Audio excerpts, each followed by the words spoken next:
Hello, my friends.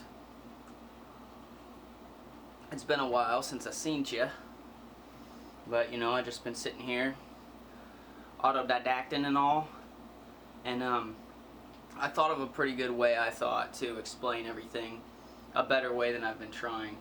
Every video I make, I tag it with the word mystery, because overall, that's really what I'm most interested in. It's not answers. The answers are fun and cool and enlightening, but the exciting part is the mysterious and diving into it and trying to dissect it.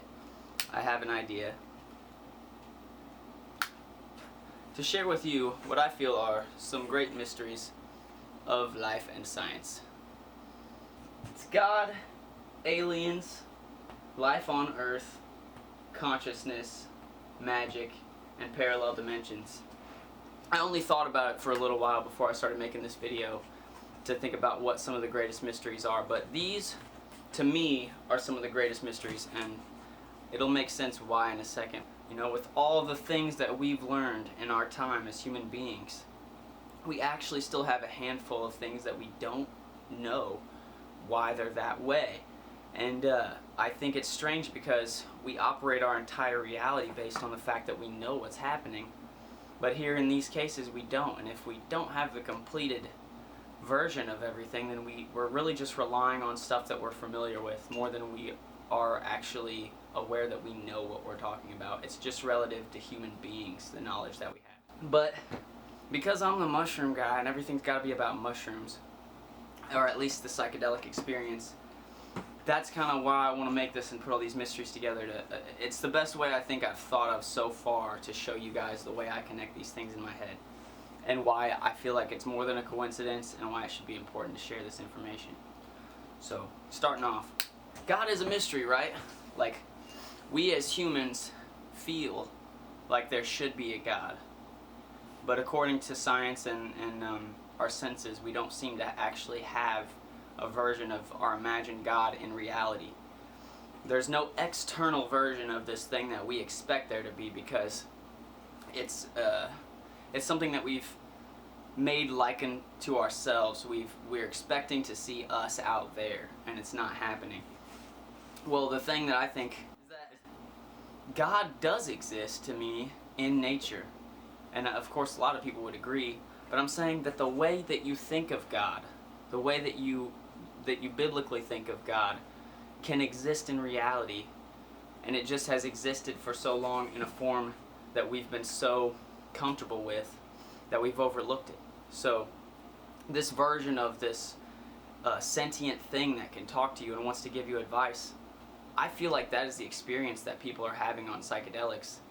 And I feel like that experience wasn't absent from the ancient world, because before science they didn't know how to tell the difference between what was and wasn't real that they were experiencing. The only reason you can take a drug nowadays and tell yourself everything you're seeing isn't real is because you've been taught that. And we have science. So if you weren't today and you took these things, you would experience them with the sights and the sounds and the feels like a dream, as though they were reality, and you wouldn't be able to tear them apart. And I think this had a huge effect on ancient peoples. It's actually factually the origin of a lot of religions and ideas of God itself, because what are the odds that today we have religions that describe this God thing that we all talk shit on and say we can't see in reality?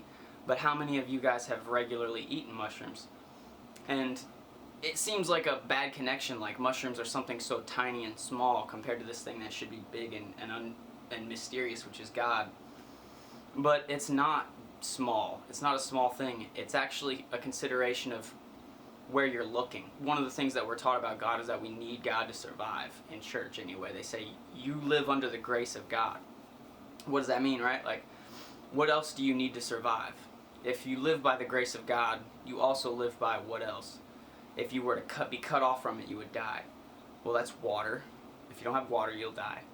If you don't have shelter or some sort of thing to stand on, you'll obviously die if you drown in the ocean.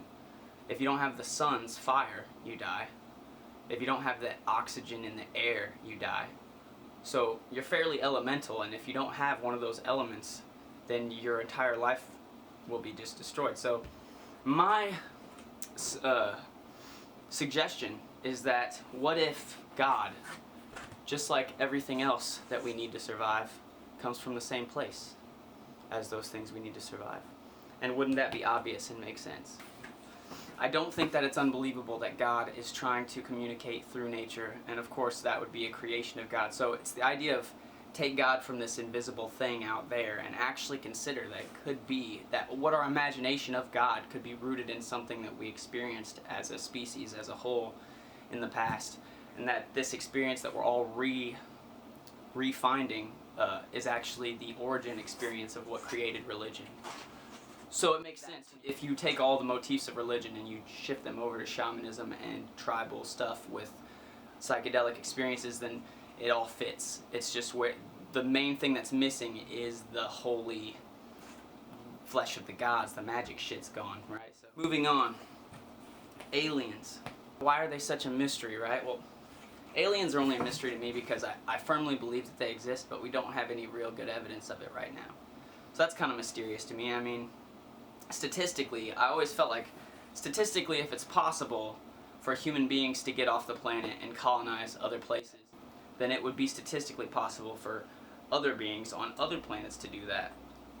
And when you actually look at the time frame that the universe has been around, and including the time frame that humans took to evolve, it very, very likely didn't just happen to us.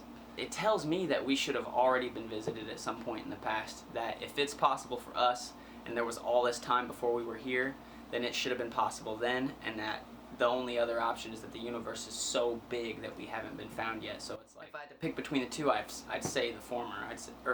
The former, that we've been contacted already, and that it would totally be kept secret by our government and everything, and to not freak people out. It gets a little bit deep. It gets a little bit strange and oddly connected. Aliens have connections to a bunch of different things that fall into the realm of a DMT-induced state. In my eyes, it's just like these things that come down and do things to people. Sometimes I wonder if angels in the Bible were some sort of strange aliens or whatever, but I made a video about this recently called Galactic Federation, where I actually discussed that what if mushrooms were a technology, or at least biology as a whole could be a technology sent from some other planet to have the impact on the planet that it did. So that's to say that aliens, the mystery of aliens and how it connects to mushrooms, might be that psychedelic mushrooms are aliens from another planet. And the fact that human beings evolved in general from fungus, not magic ones but fungus, means that we also, if fungus were the first stage of that panspermic technology, then we are also aliens. So would mean this is not our home planet, not our DNA's home planet, which would be interesting, right? But life on Earth is a mystery. Despite what you may have heard, we know how evolution can happen. We know how the genesis of life can happen on a planet. We've witnessed it, and we can experiment and do things to prove it. But we still don't know how it happened on this planet. And that ties back into the aliens thing, because panspermia is one of the many ways that life can spread to a new planet. And panspermia is done through pieces of chunks of biological matter getting spewed through space from some cosmic impact somewhere that happens on another planet, and shoves and just, I mean, it's going to keep going until it hits something. So as many times as it's happened in the universe's history, life must be in billions of places spanned out all across the universe. And the reason that it ties up to mushrooms in an interesting way is because we know that the spores of mushrooms and spores of plants can survive the vacuum of space, and they can survive the harsh temperatures and all the things that take place.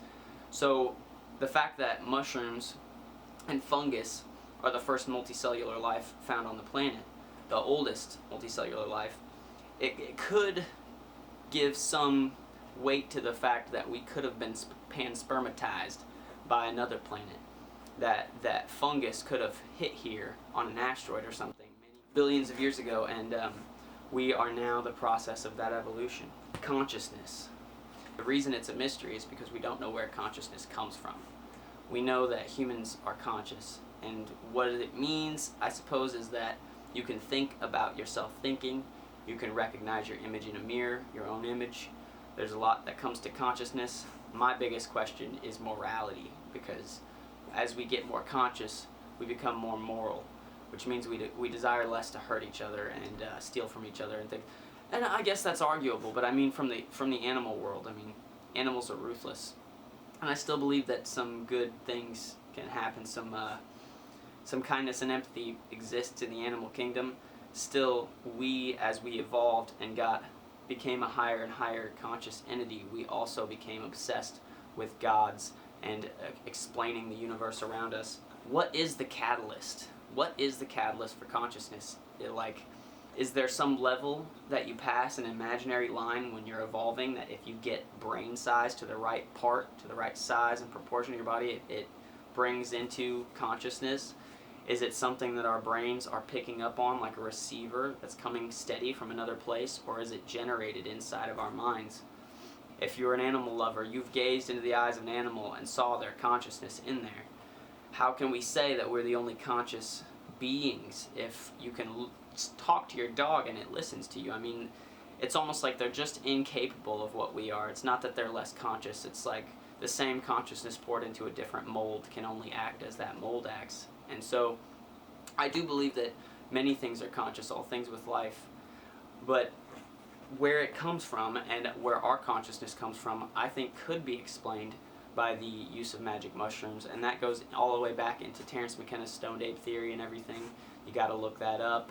It's like 100% for sure that our primitive ancestors did mushrooms. Now the question is, did that use actually improve and expand their consciousness and lead to what we know as society today? Now, a part that goes even more interesting into this is that all tribal societies start using these chemicals. Everyone that I know of so far has begun with their societies based around psychedelic experiences or some sort of trance states, and they act very similarly, and they all have shamans and medicine men and things like that. And I wonder how people on completely different continents in completely different times, when they start to become conscious and they start to build tribes and societies, they all seem to do it the same way, which is pretty interesting. That's how cops do it. You split up your criminals into different rooms so they can't corroborate their stories, right?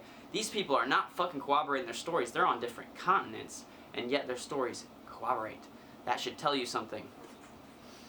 Beyond consciousness is magic.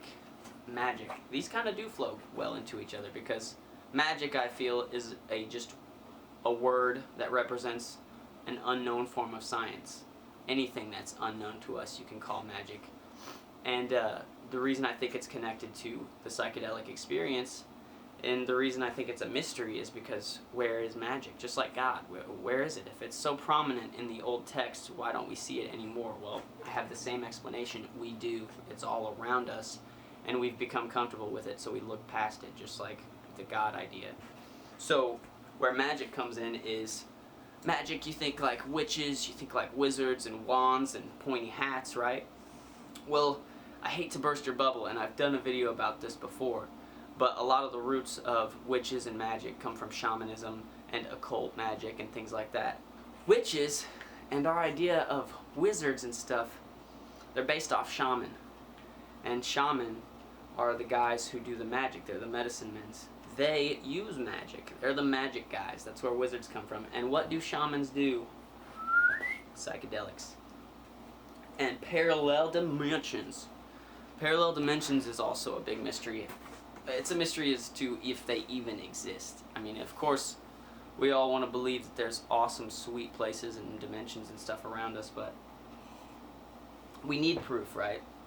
And I think with the Hadron Collider, they've pretty much proven stuff like that with the, there's lots of ways that we can observe the non-visible reality around us, but to think that there's two realities that are overlaid, or unlimited versions that are overlaid, that's a question I'm not sure if is answerable now, but I don't know if it would even make sense, if it would even be physically sound in a universe to create spaces where you have to cram all of your reality. I mean, look how big space is. Do we really need realities all parallelly laid over each other? Now, if space is not flat but is curved, then there could be a reality just below or just beneath us, in some way curved around, maybe just almost touching us, but not actually there. Not actually intertwining. And what I think it has to do with psychedelics is that, and this gets a little out there, but shamans, when they use these trance states and to heal people, I mean, I've never heard of it working. Like, I've never heard of medicine men being very effective. And when you go to these tribal places, they will gladly take the Western medicine to keep their children and everything from dying, you know. That's more important to them than upholding their old traditions, which, of course. The idea behind what the shaman is doing is he's going into a trance state, into the world of meaning. He's going into a place between asleep and awake, between the living world and the dead world, because there is where all of the hard-coded information of the architecture of the reality is. So if you're a computer coder or you're a hacker, you understand this idea is that there's an operating system, that reality, which is your computer, you know, your whatever you'd call it, your system, is based on code and based on hardware, or software in this case. So the shaman, in my mind, is trying to slip between the world of reality and the imagination, the world of what could be, and change what we all perceive as that thing in reality. So it's like the law of attraction times 1,000.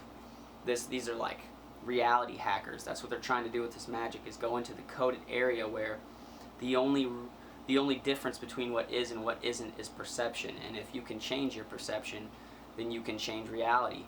But they've experienced, and we've learned that as people here in this body, it's extremely hard to change our perception. And if we do, we'll just end up in an insane asylum thinking something completely different than everybody else and seeing it everywhere. So in this way, it's like accepting your human vulnerability and you're subject to laws of the universe and trying to slip in between and create a shortcut where you can rewrite that language that actually embodies what that reality is. And that doesn't just take the shaman, that takes the person that they're working on. Not only the client or whatever, the patient would do the psychedelic, but also the doctor. Can you imagine if your doctor just, like, you know, took a hit of acid right before he started working on you? Here's your hit, here's mine. Let's get this operation started. So here are all of my greatest mysteries to me. And here's how they all could be connected to fungus. And this can get even deeper, because about aliens, there's something interesting about aliens, I think. Now, they could compare to angels and to fairies and different things like that. But aliens, actually, we have this imagery in our head that has to do with aliens. I don't know where it comes from or where the first place we saw it was, but I know E.T. is a huge spot where you can find it. I believe it's like there's a Simpsons episode, but the imagery that I'm talking about is the idea that you're looking in the woods, right? And you see this light circle spinning, right? This circle of light that it just seems to be out of this world in some way. And we see this, like this UFO motif of, in the woods, there's this beam of light coming from the woods, and you walk and you see this saucer there. Now there's old stories about these things. There's old mythology about these lights in the woods. And they're what's called fairy circles, right? And fairy circles. It was said that if you touched them or went near them, that you could get taken to another dimension and dropped off days, weeks later, years later. You would just be taken, sped up just to some random bizarre place. And it was believed the fairies were responsible for this. Well, here's where it gets also weird. Mushrooms grow in a circle, and these circles are called fairy circles. So, you can apply the same logic to mushrooms of the colorful circles in the woods and them taking you out of time, because there's a weird inability to tell time when you're on these chemicals. I'm not saying that these couldn't be motifs caused by actual UFO encounters or actual extraterrestrials, but why is there a connection there between fairy circles? I'm throwing out all ideas that I've been shown already, and I'm just going by the general imagery and saying that the eye shape, the head shape, the sharp chins, the smooth features, all the things that we kind of apply to the old elves and fairies are actually also there with the extraterrestrials. And if you follow that chain of like winged aliens all the way back to like Egypt and stuff, you got to wonder, is there a reason that an angel has wings? Is it just to depict that they could fly? And does that go all the way back to the winged creatures in Egypt? Because Christianity is like an adaptation of Egyptian religion. So is it the same reason? Is that just a through the grapevine thing? In the Bible, angels are described with multiple faces and 6 wings and things like that. So the idea of a gray alien, or even the drawn angels that you've seen in pictures, aren't anything like the Bible says. But why are those two things that the Bible isn't talking about so similar? All this stuff, I hope, I'm going to watch this back and maybe edit some of this shit to make it a little bit more understandable, but I hope some of this stuff was cool. And I want your feedback, guys. Any cool experiences or weird connections, this gives you an idea of, I want to hear that shit, and we need to talk it out and figure out a mystery together. So, thanks everybody.